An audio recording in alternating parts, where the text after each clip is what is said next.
कि जिंदगी वक्त के बहाव में है। हर एक इंसान यहाँ एक तनाव में है।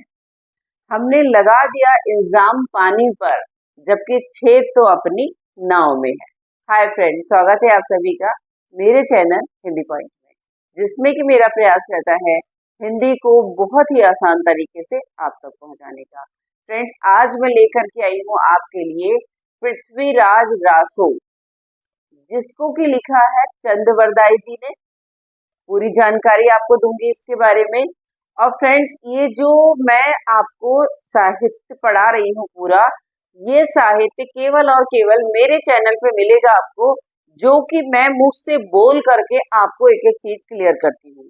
ज्यादातर क्या आपने किसी भी यूट्यूब चैनल पे देखा होगा, वहां पे क्या होता है, स्मार्ट बोर्ड में लिखा रहता है और कोई भी उसे पेन से एक्सप्लेन कर देता है। तो वो कोई बहुत बड़ी बात नहीं है। बात तब है जब हम उसको बोल करके आप तक पहुंचाएं, क्योंकि फ्रेंड्स, देखकर और सुन करके ज्यादा हमारी समझ में आता है। ये बात आपको भी पता है।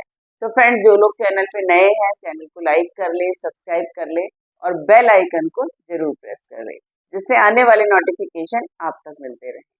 तो चलिए शुरू करते हैं पृथ्वीराज रासो। फ्रेंड्स, पृथ्वीराज रासो 16वीं शताब्दी के टाइम के समय लिखा गया था, और इसका जो समय सीमा है उसके लिए 1500 से 1600 तक के बीच की समयावधि है, और 1600 ही इसका महाकाव्य का समय माना गया था। फ्रेंड्स, इस महाकाव्य को लिखने का जो पुनीत कार्य है वो किया गया चंदबरदाई द्वारा। और चंदबरदाई जो थे वो पृथ्वीराज रासो के बचपन के अभिन्न मित्र और उनके दरबारी कवि भी थे, जो कि युद्ध में जा करके जो सेना होती थी उनको वीर रस की कविताएं सुना करके युद्ध के लिए प्रोत्साहित करते थे। तो ये चंदबरदाई जो थे, जो उनके मित्र थे, वो दरबारी कवि भी थे और ज्यादातर युद्धों में जाते थे। जैसा मैंने बताया कि जो हमारा रासो साहित्य है, इसमें जो कविगण होते थे वो आश्रयदाताओं पर ही रहते थे और हिंदू राजाओं के अधीन होते थे और युद्ध में भी जाया करते थे, और राजा के साथ इनका सीधा संपर्क होता था, तो इसलिए इनका स्थान बहुत ऊंचा होता था।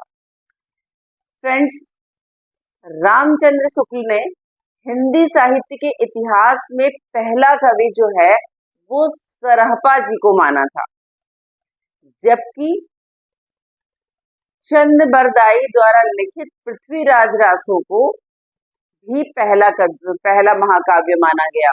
तो फ्रेंड्स, अब इसमें क्वेश्चन ये बनता है कि अगर राहुल सांकृत्यायन जी को देखें तो उन्होंने कहा है सरहपा जो है वो हिंदी का पहला महाकाव्य है, और उधर आप पढ़ा रहे हो कि पृथ्वीराज रासो चंदबरदाई द्वारा लिखित पहला महाकाव्य है। तो फ्रेंड्स, इसका सीधा सा समाधान है, एग्जाम में जब भी आएगा, ऑप्शनल ही आता है, एग्जाम में जब भी आएगा तो अगर आपके साथ 3 ऑप्शन अलग दे दिए और इन दोनों में से एक दे दिया, तो आपने लिख करके आना है उसको राहुल सांकृत्यायन वाला। और अगर उन्होंने दे दिया आपको महाकाव्य पृथ्वीराज रासो का, तो ये वाला आपने टिक करके आना है। वो डिमांड के हिसाब से आपको आंसर करना है कि क्वेश्चन क्या किया जा रहा है। दोनों ही आंसर इसके सही हैं। वैसे मुख्यतया, मतलब अगर मैं बात करूं कि जिसको बहुतायत से अपनाया गया, वो सरहपा जी को अपनाया गया था हिंदी के प्रथम कवि के रूप में। तो ये उनके बारे में मैंने बताया। अब पृथ्वीराज रासो का जो राज्य था फ्रेंड्स, वो अजमेर से लेकर के दिल्ली तक फैला हुआ था, और जब शहाबुद्दीन गौरी द्वारा पृथ्वीराज रासो के ऊपर आक्रमण किया गया, तो उस समय जो चंदबरदाई जी थे, जब शहाबुद्दीन पृथ्वीराज रासो को ले गया, तो चंदबरदाई ने जो रासो साहित्य वो पृथ्वीराज के लिए लिख रहे थे वो अपने पुत्र जल्हण को दिया, और बाद में साक्ष्य भी ऐसे मिले कि उसमें ये ही हमारे सामने आता है कि इसको जल्हण द्वारा, यानी कि चंदबरदाई के पुत्र द्वारा संपूर्ण किया गया था। तो ये जानकारी थी, और इसके पीछे एक कथा भी है फ्रेंड्स, कि वो कथा क्या थी। पृथ्वीराज रासो के बारे में, जिससे हमें और भी बहुत कुछ पता चलता है। फ्रेंड्स, इसमें एक चीज और है कि इसमें जो छंद है उनकी टोटल संख्या 69 यानी कि 69 है, जो टोटल छंद है इसमें। और इसमें ज्यादातर दो छंदों का ज्यादा यूज किया गया है, जिसमें रसों की बात पहले मैं करूंगी। दो रसों का ज्यादा प्रयोग किया गया है। एक तो किया गया है इसमें वीर रस का प्रयोग बहुत ज्यादा। और फ्रेंड्स, जब संयोगिता के साथ इनका विवाह हो जाता है तो विलासिता पूर्वक जो जीवन इन्होंने जिया, तो उस जीवन में ज्यादातर जो वर्णन हुआ वो श्रृंगारिक वर्णन हुआ। तो दो रसों का ज्यादा प्रयोग हुआ था, वीर रस का और श्रृंगार रस का। फ्रेंड्स, इनके टाइम पे ज्यादातर जो छंदों का प्रयोग हुआ वो हुआ कवित्त, जिसे छप्पय भी बोलते हैं, दूहा, जिसे हम दोहा भी बोलते हैं। इस तरीके का जो छंद, जो भी उस समय के प्रचलित छंद थे, तो उनका इसमें भरपूर प्रयोग हुआ है। अब देख लेते हैं इनकी जो भाषा है। भाषा फ्रेंड्स, जो पृथ्वीराज रासो की महाकाव्य की भाषा है वो ब्रज और हिंदी का मिश्रित रूप है। अगर क्वेश्चन आपके सामने आ जाता है तो आप आसानी से उत्तर कर पाएंगे कि इसकी जो भाषा थी वो ब्रज और हिंदी मिक्स थी। अब देख लेते हैं फ्रेंड्स, इनके पीछे एक कथा थी, उस कथा के बारे में भी जान लेते हैं। फ्रेंड्स, एक बार जयचंद ने एक राजसूय यज्ञ करवाया और उस राजसूय यज्ञ में ही अपनी पुत्री संयोगिता के स्वयंवर का भी उन्होंने ऐलान किया, जिसके लिए उन्होंने बहुत से राजाओं को बुलाया और उन्होंने पृथ्वीराज रासो को भी इसमें आमंत्रित किया। लेकिन पृथ्वीराज रासो ने बिल्कुल इस बात के लिए इनकार कर दिया कि मैं बिल्कुल भी नहीं जाऊंगा। तो इस अपमान का बदला लेने के लिए जयचंद द्वारा, जिनकी पुत्री थी, उन जयचंद के द्वारा पृथ्वीराज रासो का एक पुतला बनाया गया और उसको राजसूय यज्ञ जहां हो रहा था उसके द्वार पे द्वारपाल के रूप में उस पुतले को खड़ा कर दिया, जो कि एक बहुत अपमानजनक स्थिति थी। जब इस बात का पता चलता है पृथ्वीराज रासो को तो वो बहुत ज्यादा क्रोधित होते हैं। लेकिन फिर उन्हें ये खबर आती है कि संयोगिता ने उन्हीं को वरण किया, मतलब जो उनकी प्रतिमा थी उसी में वरमाला डाली। और ये देख करके जो राजा जयचंद थे बहुत अधिक क्रोधित हुए और उन्होंने क्रोध में आकर के अपनी पुत्री संयोगिता को वन में रहने के लिए भेज दिया और वहां एक कुटिया बनवा दी। अब एक बार क्या होता है कि पृथ्वीराज रासो नदी के किनारे किनारे मछलियों को दाना डाल रहे थे। जब उनके आने की सूचना संयोगिता को मिलती है तो एक दासी के द्वारा वो प्रणय निवेदन उनके पास भेजती हैं। प्रणय निवेदन से मेरा मतलब है व्यूअर्स कि जो प्रेम प्रदर्शन है वो दासी के द्वारा करती है कि मैं आपसे प्रेम करती हूँ और आपकी विवाहिता हूँ, आप मेरे पास आइए। तो पृथ्वीराज रासो भी इनके पास चले जाते हैं और जाने के बाद दोनों जो है यहाँ पे पाणी ग्रहण संस्कार मतलब विवाह कर लेते हैं। और विवाह करने के बाद पृथ्वीराज रासो संयोगिता को लेकर के अपने महल लौट जाते हैं। फ्रेंड्स, विवाह के 6 माह तक वो अपने विलासिता पूर्ण जो जीवन था उसको नहीं त्याग पाए और उन्होंने 6 महीने इसी में बिता दिए। वो ना तो राज्य के किसी कार्य के लिए बाहर निकलते थे और चाहे उनकी तरफ से प्रजा में कुछ भी हो रहा है उन्हें कोई इस चीज से फर्क नहीं पड़ता था, तो केवल वो संयोगिता में ही मग्न रहते थे। जब एक बार शहाबुद्दीन ने फिर से आक्रमण किया तो इस बात की सूचना राजगुरु और चंदबरदाई द्वारा दासी के द्वारा इन तक पहुंचाई गई और वो कुछ इस तरीके की भाषा में पहुंचाई गई कि पृथ्वीराज रासो के अंदर का जो वीर रस था वो जागृत हो गया और वो युद्ध के लिए निकल पड़े।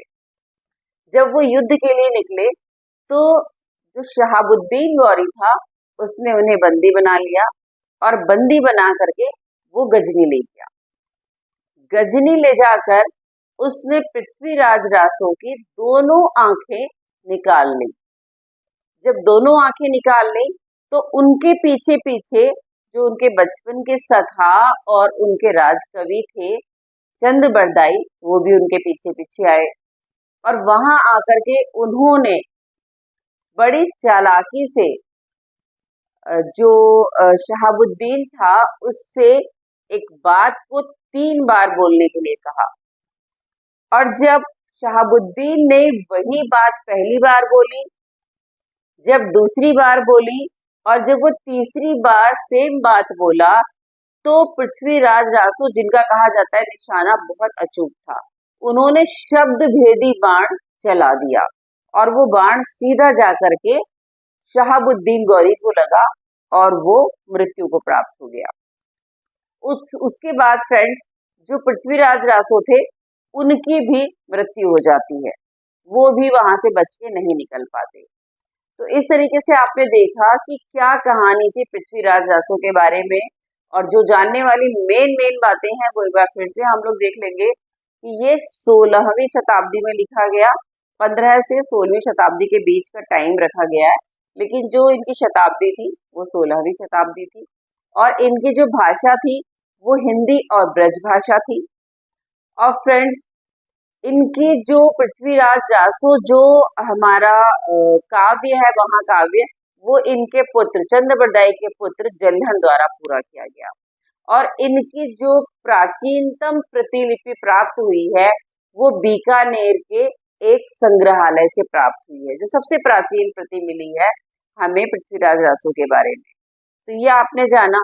और राहुल सांकृत्यायन जी ने हिंदी का पहला कवि सरहपा जी को माना, जबकि चंद बरदाई को भी कुछ लोगों ने माना, लेकिन बहुत ज्यादा जो लोगों द्वारा अपनाया गया सरहपा जी को। तो इस तरीके से आपने जाना पृथ्वीराज रासो को और चंद बरदाई को। चलिए देख लेते हैं कुछ चीजें जो मैंने बोर्ड पे लिखी हैं, आप लोग स्क्रीनशॉट भी लीजिएगा। फ्रेंड्स देखिए पृथ्वीराज रासो यहाँ मैंने लिखा है 16वीं शताब्दी और यहाँ मैंने लिखा है 1500 से 1600, मतलब इन दोनों के बीच के टाइम था, तो वो 16वीं शताब्दी थी। फ्रेंड्स देखिए चंद बरदाई द्वारा लिखिए जो पृथ्वीराज रासो था ये प्रथम कवि, मतलब जो चंद बरदाई थे उन्हें प्रथम कवि माना गया जिन्होंने पृथ्वीराज रासो लिखा। अब पृथ्वीराज रासो जो है ये प्रथम महाकाव्य माना गया और चंद बरदाई जो थे वो प्रथम कवि माने गए थे।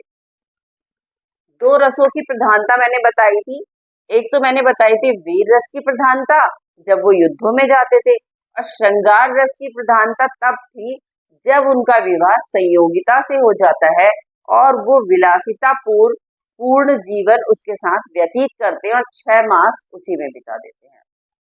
पृथ्वीराज रासो जो है वो चंद बरदाई द्वारा लिखित है और ये याद रखने वाली बात है फ्रेंड्स। और फिर मैंने बताया था राहुल सांकृत्यायन जी ने सरहपा जी को हिंदी का प्रथम कवि माना, जो कि बहुतायत से अपनाया भी गया। फिर है मुख्य छंद कौन से थे, कवित्त या छप्पय और दूहा या दोहा, और 1-2 और भी छंद रहे होंगे फ्रेंड्स जो मेरे पास साक्षी मिले, जिनका मुझे पूरा पता था ये है ही, तो मैंने उन्हीं को यहाँ पे लिया है। फिर देखिए फ्रेंड्स पृथ्वीराज चौहान का राज्य कहाँ से कहाँ तक था, तो फ्रेंड्स इनका राज्य अजमेर से लेकर दिल्ली तक फैला हुआ था और सबसे पुरानी कृति मैंने बताया था बीकानेर के राजकीय संग्रहालय से हमें मिलती है। तो ये जानकारी दी मैंने आपको पृथ्वीराज रासो के बारे में, जिससे कि आपको बहुत अधिक हेल्प मिलेगी आप जो भी एग्जाम आप दे रहे हैं, क्योंकि साहित्य के बारे में भी नॉलेज होना बहुत जरूरी है। ऐसा नहीं है कि आप मेन बात याद करें, पूरी ही चीज जैसे मैंने आपको मुख से बोल करके पूरी कथा सुनाई, फ्रेंड्स कोशिश करिए कि आप पूरी कथा को ही याद करें, क्योंकि इस कथा में ही बहुत सारे ऐसे क्वेश्चन छुपे हैं जो हमेशा एग्जाम्स में आते हैं। तो फ्रेंड्स ये तो था मेरा पृथ्वीराज रासो जो कि चंद बरदाई द्वारा लिखा गया था महाकाव्य के बारे में। और ये वीडियो आपको कैसा लगा, और आप लोग बताएंगे ही जैसा हमेशा बताते हैं, क्योंकि आपके कमेंट्स और आपके लाइक्स मेरे लिए प्रेरणा स्रोत हैं। इसी तरीके से अपना प्यार और सहयोग बनाए रखें और आप एंजॉय कीजिए वीडियो को। मैं चलती हूँ तब तक अपनी अगली वीडियो की तैयारी में। तो फ्रेंड्स, मिलती हूँ आपको अपनी अगली वीडियो में। तब तक के लिए जय हिंद, जय भारत।